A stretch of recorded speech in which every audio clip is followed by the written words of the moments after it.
Semitrailer and truck body manufacturer Wabash National Corporation announced plans to idle two facilities in Little Falls, Minnesota and Goshen, Indiana.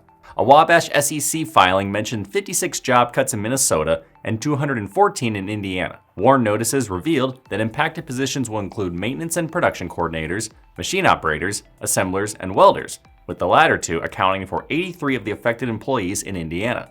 The Minnesota WARN notice did not disclose the number of workers by role. WARN notices stated that the separations will occur in two phases beginning on March 6 and April 3rd. The documents indicated that the company expects to eventually cease all manufacturing operations at the facilities, with the Minnesota job cuts and the Indiana shutdown permanent. The affected employees do not possess bumping rights and are not represented by any unions. Wabash anticipates costs associated with the actions to reach $15 million and $20 million.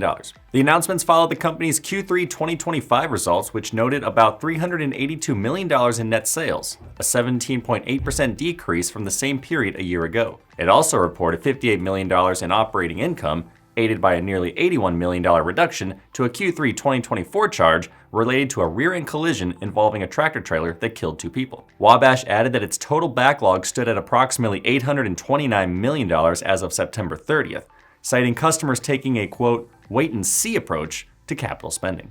I'm Noah Beilstein. This is Manufacturing Now.